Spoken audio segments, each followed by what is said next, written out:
Easter egg hunt in a little way. You never know what you're going to find. You never know who you're going to find, right?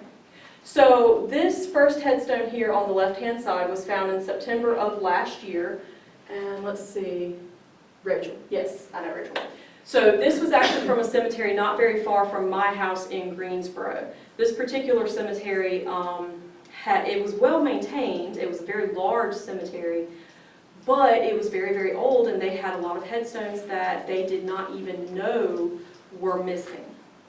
And so I went out and started trying to identify some of the sites where I thought there might be a grave and maybe the headstone was gone. And I have a particular tool that I use. I don't do ground penetrating radar, and that's something we'll talk about in a bit. But I just have a little handheld tool that I use to find those lost headstones, right? And if you use it and you're pushing it down really hard, you're going to know immediately if you hit something, because it's going to reverberate through your shoulders. You're going to feel it. But it'll give your arms a workout for sure.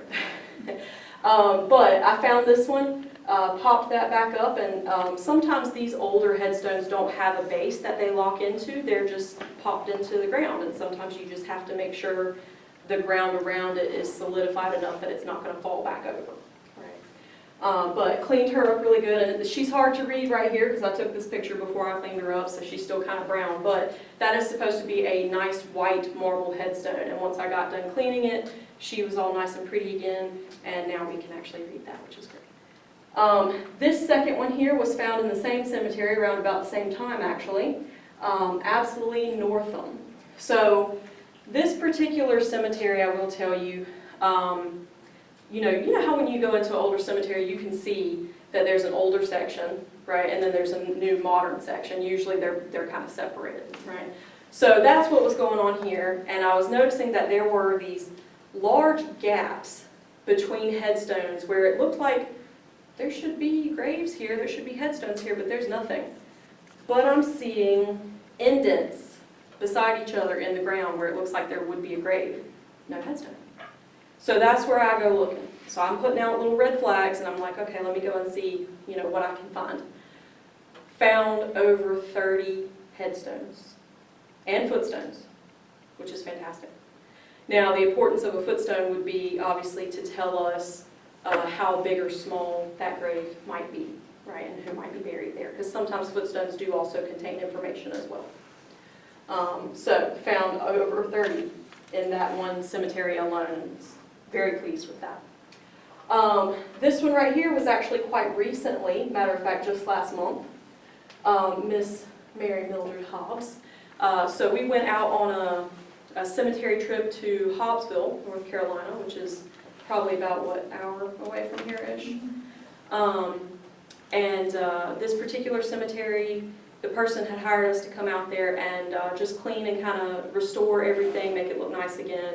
It had been very overgrown. It was sitting in the middle of a field, as we often see.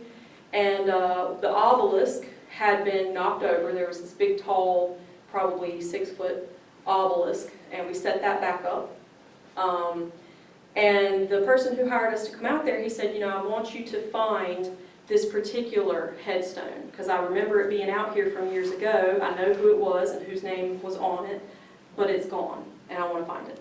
So we tried to find that, and unfortunately, while we didn't find it that time, we are going to go back out in November once planting season is over, but we did find another one that he didn't even know was there. Actually, I have to credit my stepdad with that one because he was actually the one that found it. This one was completely buried. We noticed that there was a footstone that barely had a corner sticking up out of the ground, just barely saw it. And so we popped up the footstone and we saw the initials and we said, well, who is MMH? We don't know anybody buried here with those initials, so where did that come from? Well, he starts poking around with the tool, and lo and behold, we pop up with a headstone out of nowhere. So now we know who this is. So he ended up with some nice information that he didn't have before, and now we have a new cleaned headstone, nice and readable. So that's good. So that's always great as well. Love to do that. Documentation. Let's talk about documentation. All right, so this one right here on the left-hand side was found October of last year. This is the Hines Cemetery out in Oak City, formerly known as Goose Nest. This particular cemetery, and my parents can tell you this as well because they've been out here with me, is way, way, way back off the road in the woods, beside a field. You would never, never know that it was there unless you had been back there farming, right? It was just so far off the beaten path. This is a smaller family cemetery, and the important thing about this one is that while we did get the chance to go and clean and repair the headstones there for the family, we also noticed that there were 2 graves sitting off to the side, not with the family. And I told this story back at the last presentation, and these 2 headstones have been either knocked over by weather or by vandalism or whatever the case may have been, and they were cracked in 2, broken, but come to find out, these headstones were actually for former slaves. And so that's going to be an important thing to document as well, because not only do we get that documentation online or with the state, but then there are also local organizations that are working to put together slave genealogy records, and they're going to want that information as well. And unfortunately, when I tried to find these people online, there's no online record of them that I can find. So I don't know what their lives were like. We don't know if maybe they had children or descendants that are still alive today who might want to go and visit, or at least have that information. We don't really have much of anything. So this kind of thing is very important for both of those reasons. Now, these next 2 right here were found in November of last year, right down the road from my parents' house, actually. So my cousin found these. She was out four-wheeler riding one day, and she's out in the field, and there's this big grove of trees in the middle of the field that, you know, it's kind of like, why is there a grove of trees here, right? Oftentimes, when you see a grove of trees in the middle of a field that doesn't seem like it should be there, there was probably either a barn or a house there at some point in time, and there's a good chance that you may even find some graves there. And that's what happened in this case. She actually found these. There were 4 of them in total, and I was able to get my cousin to come with me to go out and document them. They were very hard to get to. The area is very overgrown, full of thorns, so on and so forth, but we did get back to them and get some pictures taken and get that documentation to the state, so that was really good. But let's talk about how we go about that documentation. So first of all, you want to map the cemetery if possible. Now, oftentimes if you ask a cemetery sexton for a map, they usually will provide that to you. Normally they'll have that information. Sometimes they may not, especially for these older cemeteries, right? So if you have the ability to just draw out a quick little map on a piece of paper and label each of those stones, that's fantastic. That may be more than what we previously had, so try to do that. Get GPS coordinates. You can do this on your phone through Google, right? You put the little pin on the map and it'll give you those exact coordinates, and that's oftentimes how we have to locate some of these more remote cemeteries here in Eastern NC, because they may not be on a main road or even a side road like the previous ones. They may be set far back in the woods where nobody ever sees them, right? So GPS coordinates are important. If it's in a remote location, think about how you might explain getting there. Think about the directions you might give to somebody, right? And that doesn't necessarily mean that you have to go, you know, shout to the world, hey, this cemetery is here. But just think about if somebody were to ask you, or if you needed to, you know, document that location, how would you go about doing that? Landmarks would be great. If there are well-known landmarks in that area, use those. Document the exact name of the cemetery. Now, the reason that I'm saying that is because, as you're probably well aware, we have a lot of smaller family cemeteries here in Eastern NC that often go by the same name, right? We have lots of Wynn cemeteries, lots of Bowen cemeteries, right? Lots of Sessoms cemeteries, and so on and so forth, and they all go by the same name. So we have to find a way to keep those separated so we know which one we're talking about. If there is no visible name, or if you don't know what the name of the cemetery is, research the cemetery online to see if there is a name already in existence. If there's not, go by the majority of the headstones. So if a lot of them have the same surname, you could give the cemetery that surname, right? And that's what happened with the Hines Cemetery in Oak City. Most of the headstones had the Hines name, and so that's what it was named after. Make sense? Okay. Take a good, clear picture, hopefully several pictures, of the whole cemetery, right? Because we want to get a good idea of what this area is like, how many headstones might be there, what the condition of the cemetery is, all of the above. Next, take good, clear pictures straight on of every headstone. We want to be able to read it. We want to know the condition of it, what it's made of, is it still standing, right? So make sure you get a nice straight shot of that. Document the full name that's on the stone, okay? And if you don't know what the full name is, if it just has an initial, make sure you have that initial. Dates, birth and death dates. Some headstones don't have a birth date, right? Sometimes they just have a death date, or sometimes they even just have an age. Make sure you document that too.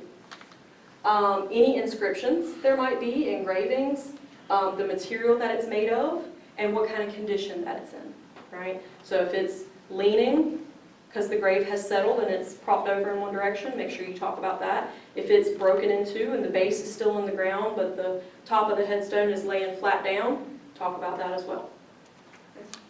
Find out if the cemetery or headstone has a listing on Find a Grave. How many of you guys have heard of Find a Grave?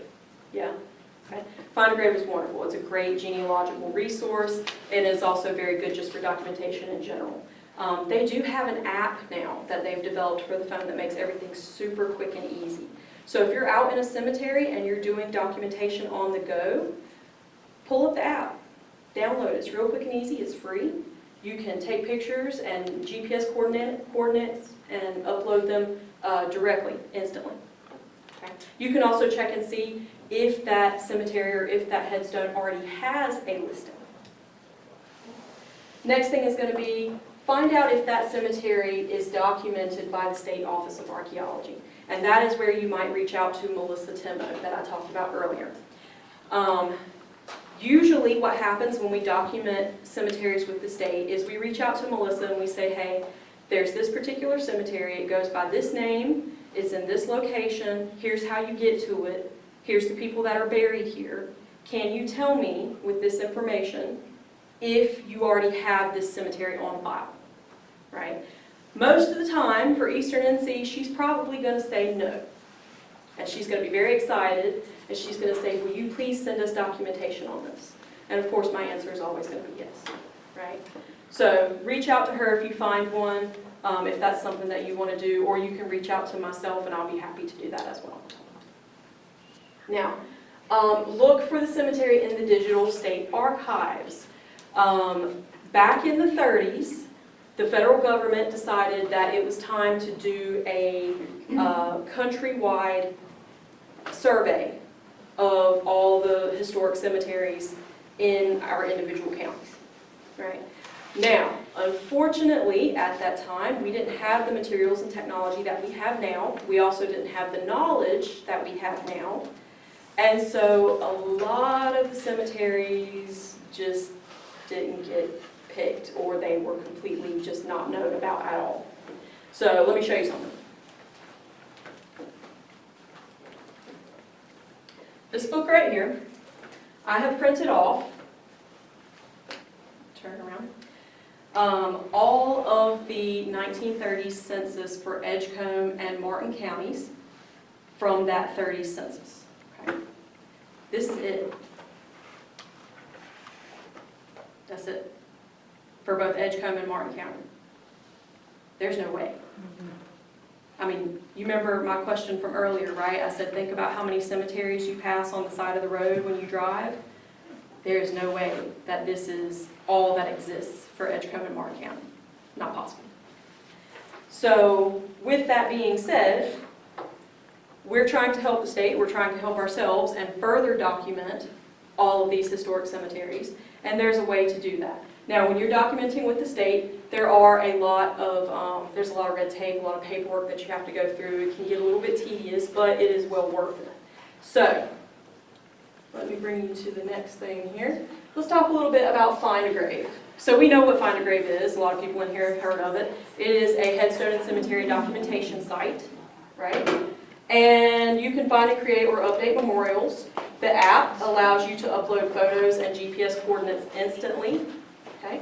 You can link family members to each other, which is great for genealogical purposes. So if you go see one person on Find a Grave, and you notice that they're supposed to have children connected to them, but they don't, go find the kid's grave, the child's grave if you can, and you can actually pin them and link them to each other so that they'll be forever connected, which is great.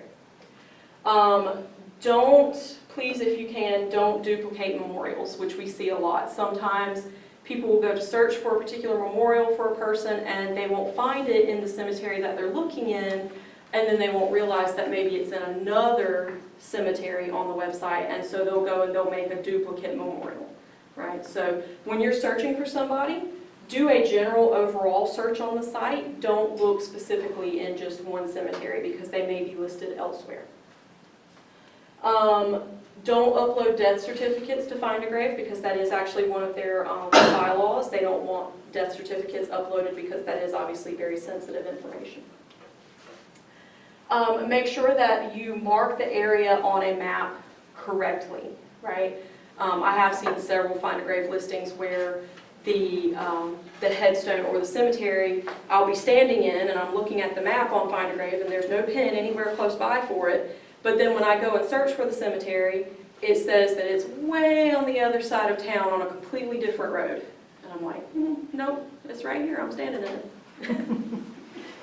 Next, management of memorials can be transferred to direct family members by request. So if you didn't know that, and you've got family members who have memorials on Find a Grave, which you probably do at this point, those memorials can actually be transferred to you so that you maintain the care and management of them.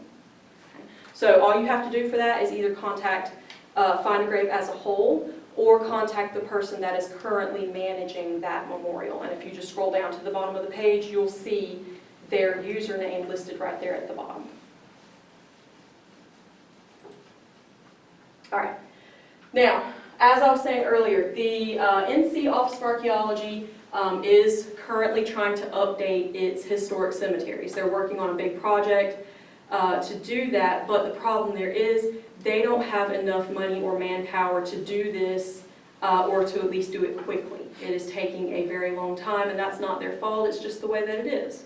So, any help they can get, any volunteers who want to do anything with this, they absolutely will welcome that assistance. Okay. So back in the 30s, they did a federal government survey. Lots of cemeteries were unknown at that time. Only 89 in this book right here were documented in Martin County. Just 89. And we know there are way, way more than that, right? Now, the Bertie County Ruetan Club did a cemetery survey on behalf of Martin County back in the 90s. That was actually a lot more comprehensive. They were able to get way more cemeteries at that point in time than the one from the 30s, which was great. But we still missed some, right? And they need to be updated, right? Or maybe some information was missing at that time and we can update that as well. So, the new Citizen Project is ongoing. You can actually go to the Office of Archaeology's website and it will give you specific instructions and information on how to document these cemeteries with the state, which is something that we're working on. If the cemetery is not already documented, you'll fill out that special paperwork. You'll have to get pictures of the cemetery and the headstones. You'll need to get accurate coordinates. You'll need directions and thorough descriptions of the cemetery at large and the individual headstones. And you'll send all of that to Melissa, and she will then put everything on file. She may ask a few questions after that, like, can you give me a more accurate description of where the cemetery is, or anything in regards to that. Okay. Now, with that being said, Wayne and I, hi, sorry.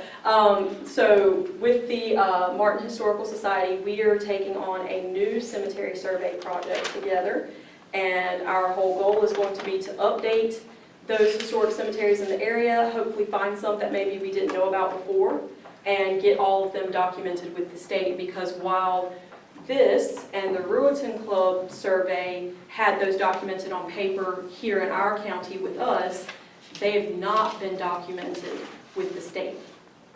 So all those cemeteries that we know exist here in Martin County, even though they're on paper here at the Historical Society, the state has no knowledge of them.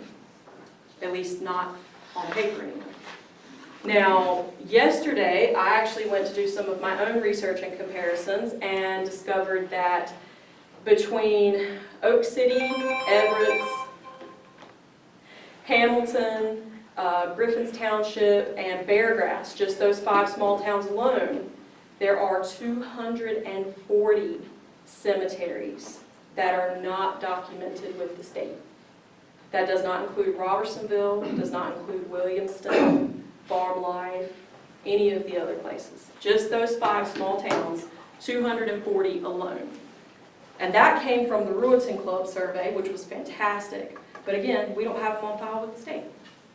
So if this is something you would like to help us out with, or if you have knowledge or information of a cemetery that you think might not be part of that 240, maybe we don't know about it, or maybe it is, and you would like to help us document it, please, please, please, we would absolutely welcome that assistance. Come let us know. Okay? Or you can even get directly involved and we can talk about that too. So, this is my phone number, that's my cell phone, and my email address. You are welcome to contact me at any time you get ready. I stay up late most nights, probably till about 12 or 1 o'clock in the morning, so please don't hesitate to reach out whenever you get ready. But yeah, I think that's it for the cemeteries. So we'll go ahead and open it up to questions at this point, if that's okay. What kind of tool was that you said you used to find those gravestones? So it's actually called a bully tool. And I found it on Amazon. I think I paid maybe $25 for it. Pretty cheap. It's essentially, what it boils down to is that it is a steel thick rod with a handle on the top. It looks like a big T. And you just plunge it straight down as hard as you can until you hit something. Now sometimes when you use that tool, you may not hit anything, or you may hit a rock and you dig down and you get really disappointed because you pull up a big rock. I've done that before. Or you might even feel it stop at something, but then it's soft and it goes straight through. Sometimes you do hit the top of a coffin with it, and especially if it's very old, it's probably going to go through it, and that's okay. But that happens, just be aware. You want to... I've got a feeling they didn't always bury them 6 foot under. No, not at all. They were much shallower back in the day, so that's actually They had to dig them with tools. Yes, absolutely. And sometimes you may even run into a grave that has been lined with something like slate or limestone. That happens too, especially in the 17 and 1800s. That was actually a pretty common practice. So if you hit something and you dig down and you discover it's not a rock and it's not a headstone, it's probably that box lining for the grave. You know, we were in Tarboro, Princeville, Yes. at a cemetery, and some of the bolt lids were on top of the ground. Mm-hmm. Yeah, and those get cracked pretty easily, especially from falling trees and limbs and things like that, or sometimes even lightning, and you may see scorch marks on it. But yeah, so if that happens and you notice that it's cracked open and like you can see inside of it, if you have the ability, you can try to push that ledger back into place so that people can't see right into it. If not, don't worry about it, somebody will get to it. Any other questions? I have maybe a family cemetery that I found a little piece of land my dad used to have. There's no headstones at all in there, but there are 12 indentures. I can count 12. Oh, okay. And it's back in the woods. You can't see it from anywhere. You've got to know it's there to get to it. Okay. Where should I start on researching that? So my first indicator would be, or my first inkling would be to say, check Find a Grave. If you know the family name of... Well, I know the one that's buried in there was my granddaddy, but I don't know anybody else. Okay, I would say definitely start by searching him on Find a Grave. If you can't find him on Find a Grave, go to either a local repository like the library that's in your area, wherever that is. If you're here in Martin County, you come here. Try to find it there, or go to Ancestry.com and see if you can find burial records or a death certificate on him, because often that will list the burial location. And then that may lead you to other people that are buried there as well. Now, if that fails, maybe get one of those bully tools that we were talking about and go out and see if you can locate any headstones. They may just be knocked over and buried under the mud and the leaf litter. So, do you know if there were ever any headstones there? I have no idea. Okay, I would be interested to see if maybe there are some there and they've just been knocked over and buried, because that does happen quite a bit here. Any other questions? I just want to make a comment that goes back to the do's and don'ts, you know, wear your closed-toed shoes, and Absolutely. take a flashlight, charge your phone, have it with you. But, you know, just being a mom and worrying about you being out there by yourself sometimes is, my comment is just to try not to go out alone. Yeah, absolutely. That's the safest thing. I'm glad you said that. It's always a good idea to take somebody with you. Obviously, doesn't matter if you're big, tall, 6-foot guy or a short little 4-foot girl. Take somebody with you if you can. That's always just a good idea in general. And if you can't bring somebody, make sure somebody knows where you're going. Thank you for that. Anybody else before we move on? I have a piece of property down on Harold Street, which is below the courthouse. Okay, Belonged to my grandfather. He bought it in the 20s. okay, And there's a very nice headstone and footstone there. And it belonged to a man named Dr. John Dashwood. oh, I know this one. He died in 1792. That's right. My grandfather told me when he first went to this property that there were depressions in that area. This was the only stone there. So it's kind of on a hill. Okay, So I feel like it's a really old grave site from the town of Williamston. But there's no depressions there now. okay. So I don't know whether to try, like you said, with a tool to see whether I can find something there, or I wonder if the other graves that probably people that could not afford a nice tombstone, like the tombstone that's there is slate, Yes. and it's in fantastic condition. You can read everything on it. It's got like a what would you call it? Kathy? Just can't even remember now. It's been so long since I read it. But anyway, it's got something on there other than just his name and the date that he was born and died. But his obituary is, you can find it in the Raleigh paper from that time period. Some people have found that and let me know that. But I'd love to know if there are other stones there Yeah. that might be under the ground. But like I said, I suspect that probably the other people buried there probably couldn't afford anything other than wood, maybe.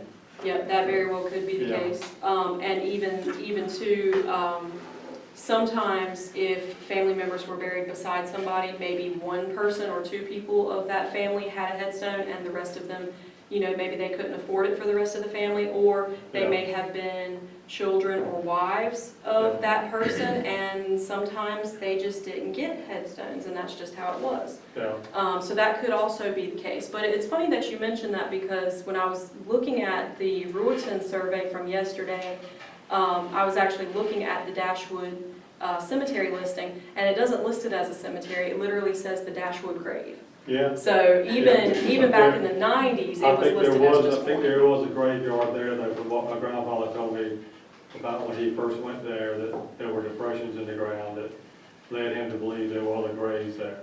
I would take great joy in going out there to see what we can find. Okay? Yeah. Come anytime. Okay, thank you. I appreciate that. I absolutely will. I'll take you up on that. Yeah. I would bring my tool out there, absolutely, because clearly from what we're seeing on the paper so far, it looks like there's only the one grave, but if you have seen other depressions out there, it's likely that there are other graves, and maybe there are headstones to go with them. So, yeah, absolutely, we can come out and take a look. Okay. Be happy to. All right. Thank you for that. When you were talking about shapes of headstones, Yes. out at Woodlawn Cemetery, Yeah. city, all right, you've got the modern part mostly on this side. On the other side, there's an old cemetery. There is one there that's actually whatever stone it is shaped like a tree stump. Yeah. Ah. See. And we've always been told it was because he was a woodman of the world. That is correct. Okay. Yes. Yes, so I've seen quite a few of those. So typically what happens is when a member of the Woodmen of the World Society passes on, they will get the opportunity to purchase a headstone, often in the shape of a tree trunk or a log or something to that effect. So when you see those, that's probably what that is. So that is a truthful thing. Yes, absolutely. Yes, ma'am. Anybody else? We have one grave in an old family cemetery, which we don't think is documented, and it is simply marked by a few brick that have been mortared together. Okay. And there is one brick little thing that appears to be the footstone. Okay. And it's beside a known marker, so we have to assume it was perhaps a first or second wife. We don't know. That very. But I mean, it's just a little cluster of brick that had been handmade brick that were mortared together. Okay. So. Yeah, and that's common as well here in Eastern NC. We've seen a lot of that, particularly out at places like the Princeville Cemetery over close to Tarboro. That's a pretty common thing, is that when somebody couldn't afford a headstone, or maybe when the headstone was lost, they would go out and place field stones or bricks over top of the grave. Yeah. So it sounds like there is somebody there. Maybe we can identify them. Exactly. We have searched death records for years, and church records give it, but we just can't. Okay. Do you know who is maintaining or in charge of that? It is in the back of the field. My husband has taken over the mowing duties from his dad, who passed away in 2010. Okay. My sister-in-law and I have family members there, so yeah, he's trying to keep that as upkept as he can. So, Okay. It's the same one I talked to you That about. same one? Okay. I would say if it has a listing on Find a Grave or on the Ancestry Yeah. website. Does not, But nothing. maybe No. reject that. Huh, And okay. I do have some documentation that we've actually done of the graves that we know are there, so, but it's not documented. Okay, all right. She's got that paper with her. Okay, yeah, I'd absolutely want to take a look at that for sure. Thank you for bringing that, by the way. I want to ask one question. Over there on Thurman Griffin Road, where the water tower is, back there's a path. You know what I'm talking about? Goes behind it. There's a graveyard there. It's in bad shape. There's a lot Is like it? that. Have you been? Back behind the water I have tower? not. Yeah, but it's back there. And a lot of the tombstones have been knocked over. Some of the graves are open. That was Perry land, Now, right? it's Perry Land. I've always been told it's a Perry cemetery. But it's just a path that you can take a four-wheeler or something. And Randy and I have rode back. It's been about 2 years now since I've been back there. But you gotta pick your time to go, Right. because there's some big hollers out there. And what road did you say that was on? Thurman Griffin Road. Thurman Griffin, okay. Mhm. It's It's, right after you turn off. You it's see- down towards the And the water Highway tower. 17 end. Yeah. And the water tower is right Right there, right there. It's Yeah. one, when you turn off from 17 to Thurman Griffin Road, Mhm. it's gonna be one house on the right-hand side. Once you pass that, you're gonna see the water tower, Also on the right. also on the right. Okay. But once you go by the water tower, you have to go up into the woods like the path. Path's not very wide. Okay. And over on the right-hand side of that path is where you find the stones and everything. Okay. Now, I have not, like I say, I've not been back there in the last 2 years, but the last time we were back there, it was in really bad shape. Is the path, would you say that the path is big enough to drive a small car back there, or is it something you think you'd have to walk? You could probably drive up to the path and walk, but it's just probably no further from here to the front of the building, Okay. and up there. Okay, so that's a short distance. Okay. Mhm. Yeah, I'd absolutely like to take a look at that as well. Do you know who owns the property that it's on? Does good on it? No, I don't know. That's fine. I can find out. No. That's fine. Oh, and word to the wise for everybody, if you're struggling to find out who owns the property that a cemetery may sit on, check the Martin County GIS website. That is a very, very useful tool. I've used that quite a bit. You can find the name and contact information for the people who currently own that bit of property. And I do know who owns it, excuse me, Lisa Hester. Lisa Hester. It may still be under Steve Hester. you know, as on this one that we have, we knew that Melvin Bowen, you know, owned the farm he'd inherited from his dad. And of course, he said, by all means, you have my permission to keep it up. So it's always nice to contact that landowner. Yeah, absolutely. And I don't know of anyone that would say no. I mean, I just can't imagine. Right. You know. Now, I do know, just from looking at the survey from yesterday, there are several Bowen cemeteries listed in the Williamston area in general. And I wonder if this And particular this cemetery one might is, be one of them. this would be a Mazzell cemetery that was owned originally by, Vivian, help me, Ash, anyway, but I mean, it's now owned by the Bowens. Over the Okay. course of the Depression, how things, you know, farms were Something lost. with a Right. Yeah, but Aaron. it is a Mazzell cemetery. I've gone blank. There are several of James those as Allen's well. And there's also the Amen. Billy Cemetery A lot of those. right, there's one on the Ranch Motel off 17. I think I've been to that one. That's across from my house. Yeah, right across the Oh, road. I didn't know that. Hi. Yeah, I think I'm pretty sure I have been That's to where that my one. granddaddy's were. Are there wooden headstones out there? No, there's no wood ones. Okay, maybe I went But to a there's different one. two small ones there that does not look like they have names on it, it just looks like they have initials. Okay. Could be a footstone that's missing a headstone, or it could potentially be a grave for an infant. That's another thing. So, yeah, I'd like to take a look at that too. You guys are giving me all these great bits of information. Thank you, thank you, thank you. No, that's wonderful. Anybody else? That list of cemeteries, is that in a notebook at the library? I've seen. Here at this library? At the county library, Martin Memorial. You know, I really do not know. I've seen a notebook with the list of all the cemeteries in Martin County there. Huh, I don't think I've seen that one. I might have to go take a look. There's a notebook at the vetting room, at the. Is it one there too? Yes. Okay, Elton yeah. The Hardy. Biggs house, I mean, the Martin Memorial Library gave up almost all of But their you know stuff. what, that might have been where I saw it It at, and then it probably went to. Yes, and the one that I looked at yesterday was this big fat gray notebook. It said that it had been, the documentation had been done by the Rosary Club, and then Mr. Hardy's name was mentioned as well. And there was a lot of good information there, a lot, which was great. Any other questions or comments before we move on? Okay, if you have anything else you want to talk about, don't hesitate to come up when we get done and let me know. Okay, let's see here. We are going to switch over. Our next presentation is not going to be very long. It's pretty short. And let's see.